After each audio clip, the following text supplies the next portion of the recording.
What's up, people? Orseofkorse here, coming at you with another Paragon deck build.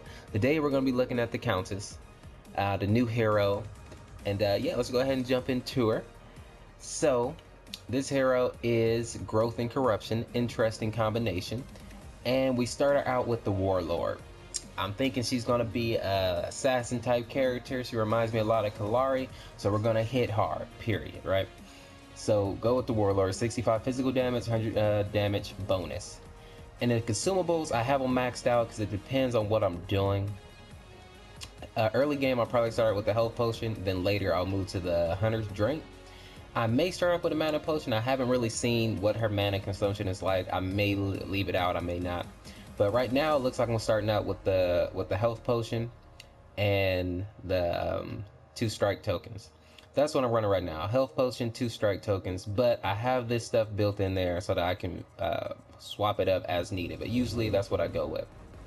Now, as we get into the actual deck build, I threw the Stalker's key in there because she does do pretty good in jungle.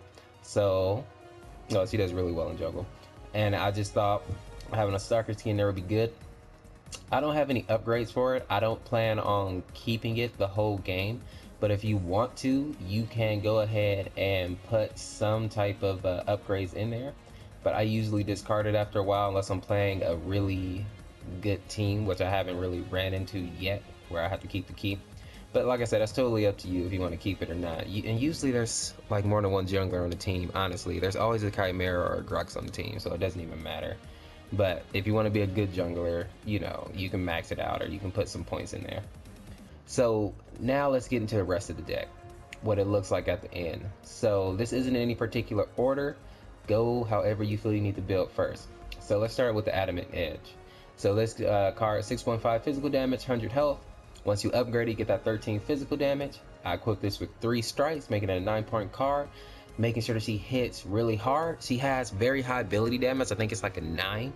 So pure attack is what I went with her. I didn't go any attack speed or crit or anything like that. I went pure attack damage. So she just hits like a truck. Now, Amulet of the Veteran. So I equipped a couple of health cards with her just so she would have a little bit of survivability if you do get caught out. Because your ultimate does leave you frozen in frames. So, you know, you can get caught out a little bit. It reminds me of Chimeras a little bit. So... But this card, 6.5 physical damage, 100 health. Once you fully upgrade it, get that extra 300 health, which is nice. Gives her a little more survivability. And then I did that with 3 strikes, making it a 9-point card. Next, we went with the Assassin's Ward.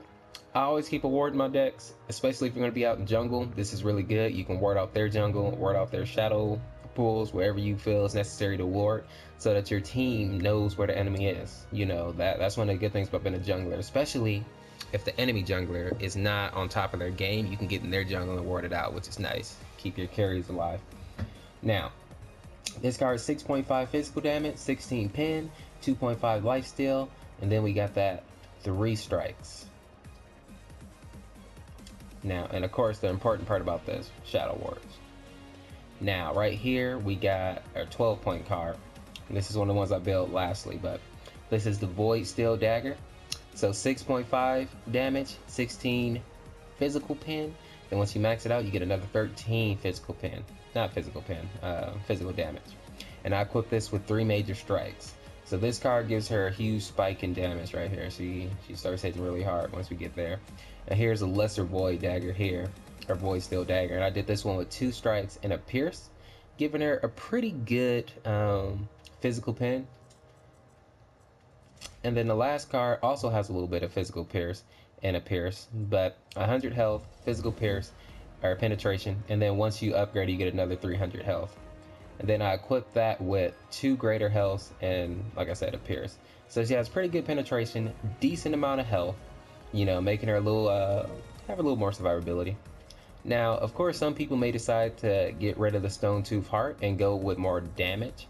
I just want to go with a little bit more health to help her survive, especially when she gets stuck in frames when she's doing her ult. So that's how I'm building her so far, guys. Let me know what you think about this Countess so far. Let me know what you think about her. If you like the video, make sure to drop a like. If you think other people might like it, share it out. Also, make sure to subscribe for more Paragon content. I plan to do a bot match with her and a PvP match if I can get in. So we'll know, or we'll see. And also leave in the comments, what do you think of her so far? Have you been playing her? Is she good? What do you think? Let me know. Anyway, people, this is Orseofkorse. I appreciate you coming and watching the video. We'll see you in the next one. Have a good one.